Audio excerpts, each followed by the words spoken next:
Some of the best people who have the most creative ideas are the people who know nothing about procurement because they're asking very fundamental questions about, Yeah. well, why would you do it this way? Why didn't you ask this question instead? And there's so much that we take for granted as people in the procurement space that we're like, well, this is the way we've always done it. Yeah. This is what this, old strategy document said is supposed to happen.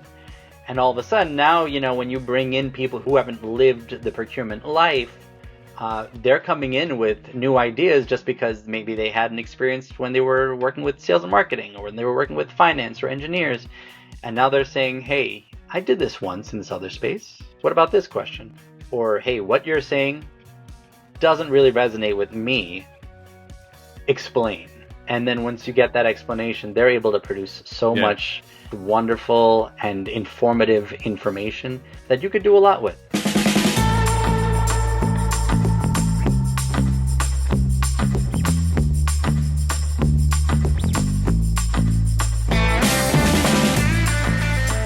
Thank you so much for joining another edition of The Never-Ending Climb for a Stronger Supply Chain and Procurement. Today, we have the pleasure of being joined by Blessen Kurian. Now, Blessen is so passionate about procurement and leveraging technology and data to go make that better. Blessen, thank you so much for joining us today.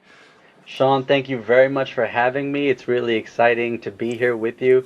Love the work that you've been doing in this space and all the different media and publicity that you've been doing in furthering all the great work that's happening in the procurement world. Amazing. Thanks, Blessen. Yeah, we just gotta help each other out and go help people learn from people. No matter how far AI gets, we want to be learning and working with people. And I think that's where the rubber hits the roads. And speaking of people, Blessen, can you share a little bit about how you got here, right? You are making procurement better and influencing industry and sharing thoughts and so on. How did you get here? Because you're a thought leader in the space. Yeah, well, first off, thanks for that wonderful compliment.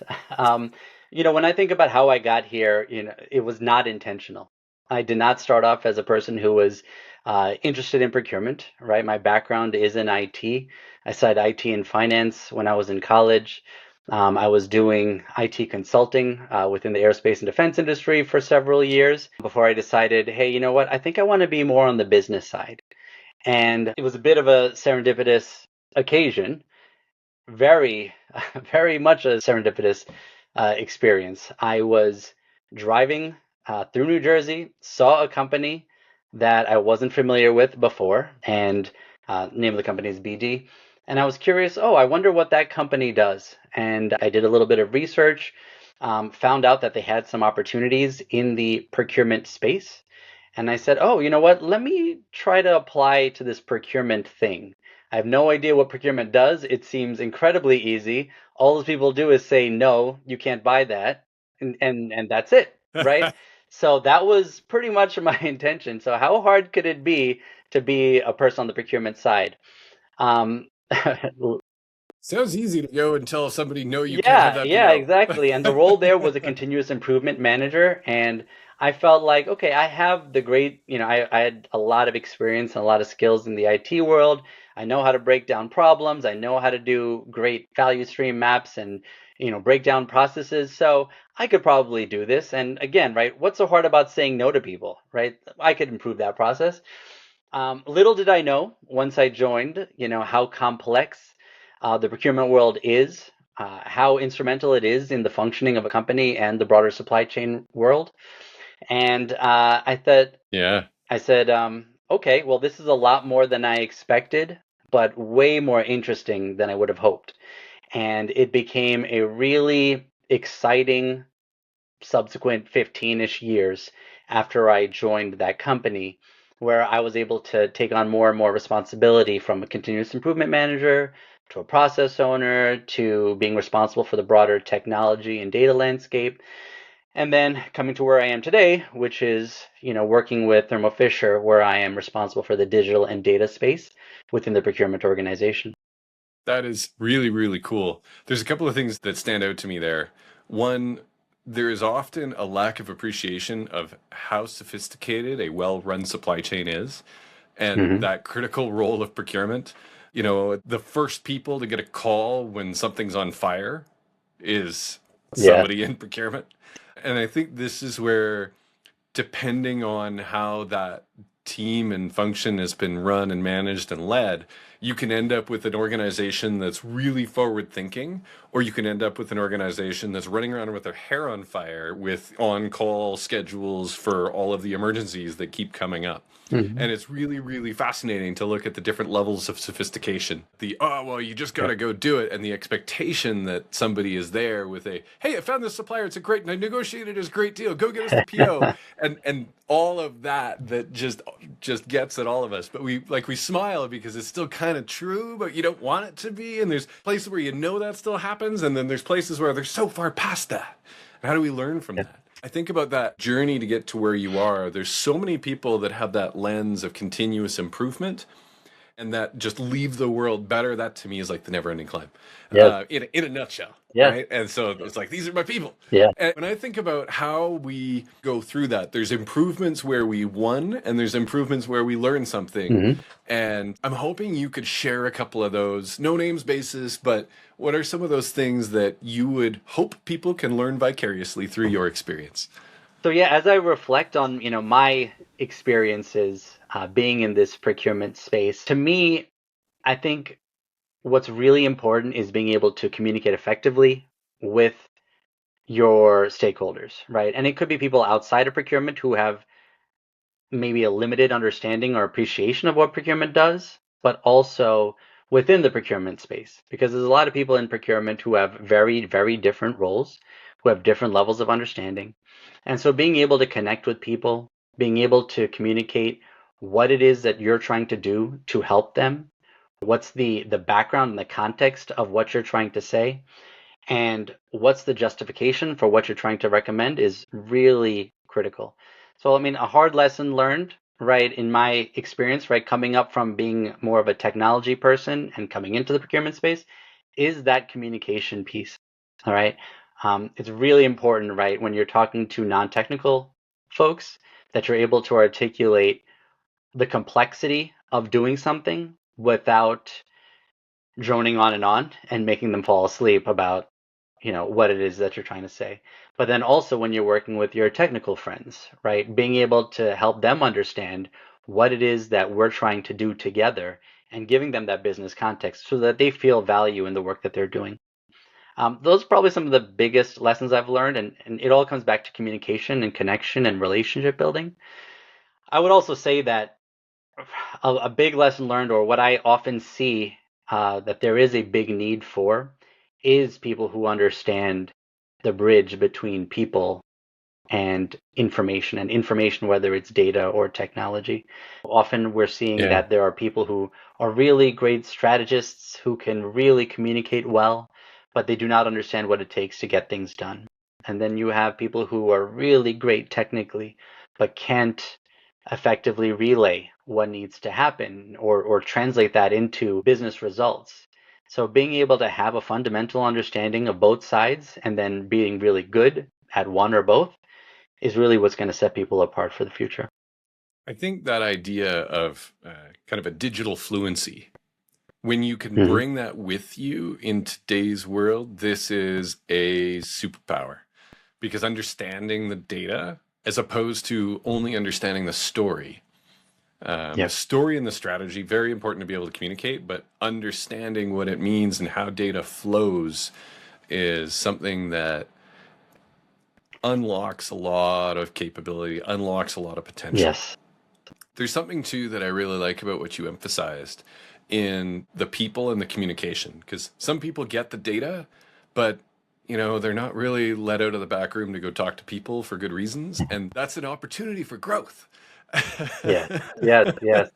So Absolutely. that stakeholder management, like understanding what the other group or what that leader or what those stakeholders are looking for and why it matters, there's a curiosity that goes with that, isn't there? Yes.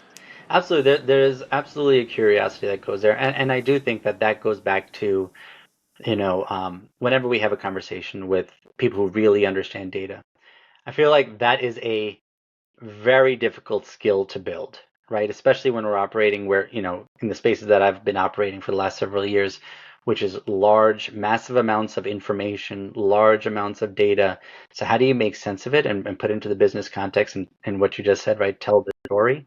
It's really Yeah. important that we're frequently informing and helping the people who are making all of this happen understand why it is that we're doing what we're doing.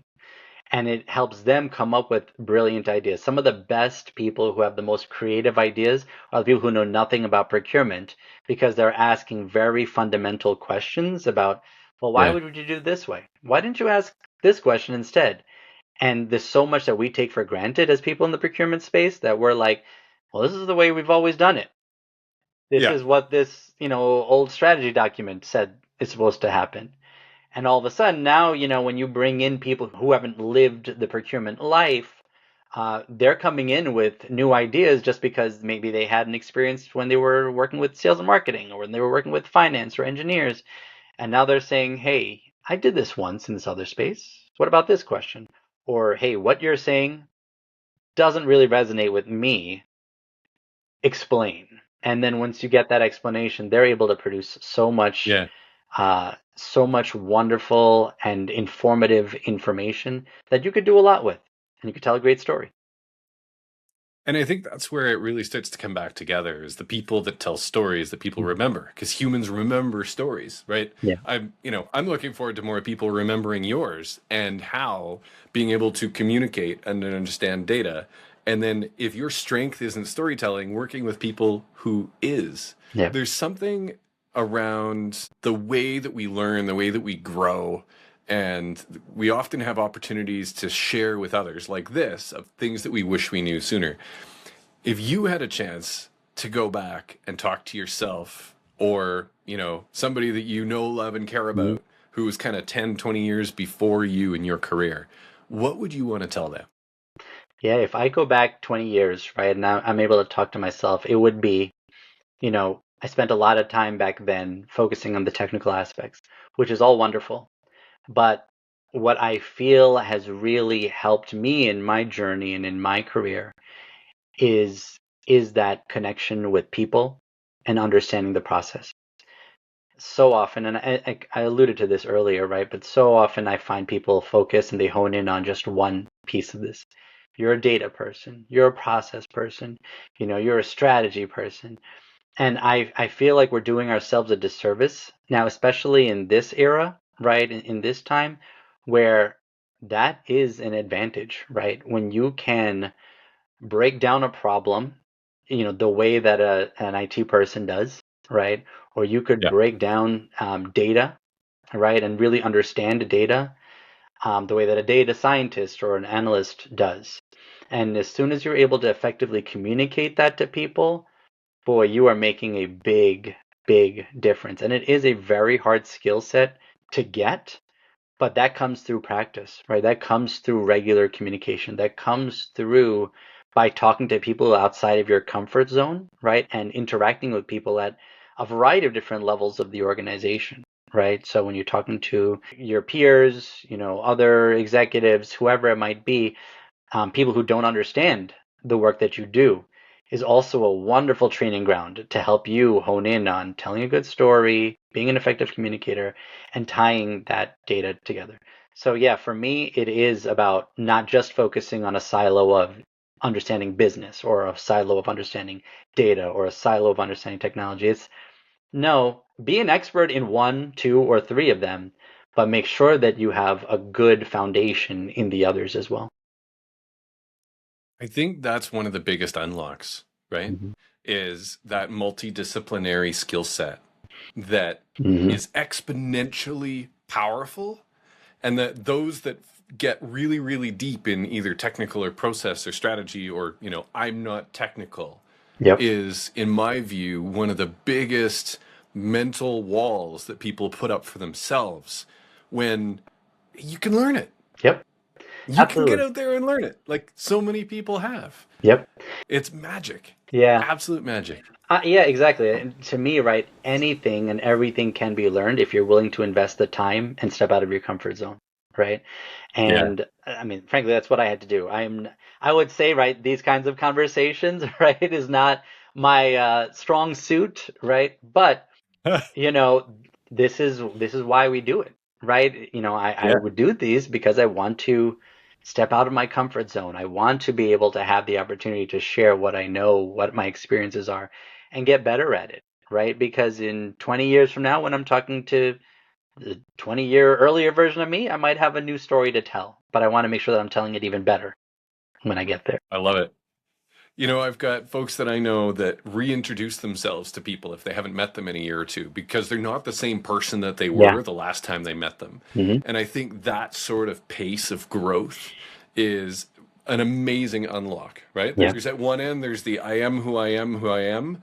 And then there's Yeah. the, I am building a better me all the time. And I think when you're willing and able to put yourself out of your comfort zone, like you are right now, then I think Yeah. that is one of the most beautiful Yeah. things because it's how we stretch and how we grow. For me, one of the things that Yeah. stands out is when I was in high school, I remember thinking that like a 5K run was, or a 10K run was a long run. Hmm.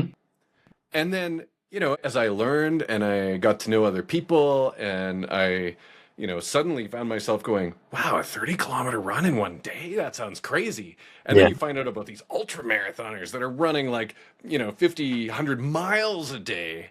And those are just next level. And then you finally get to the point where you do run, 50 kilometers through mountains in a day. And you Yeah. go, oh my God, I'm that crazy person now.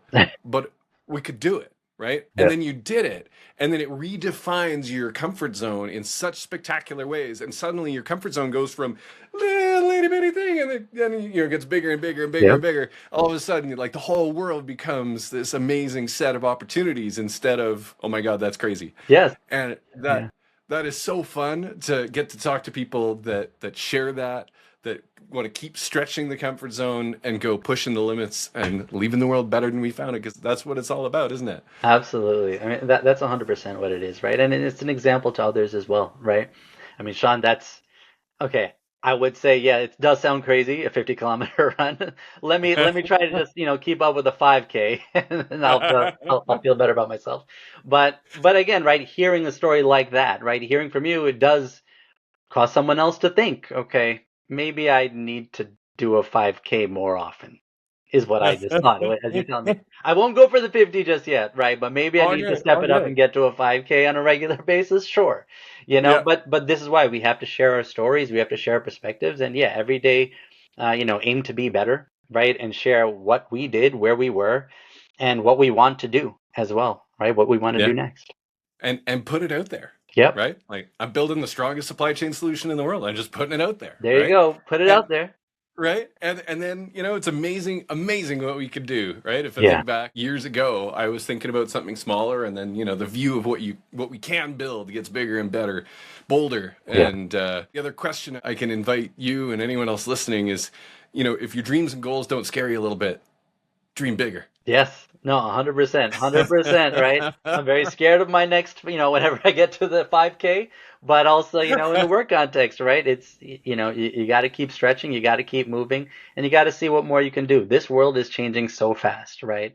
Not Oh, just from yeah. not just from the AI perspective, but the economy, right? The way that the world is operating, it is changing constantly.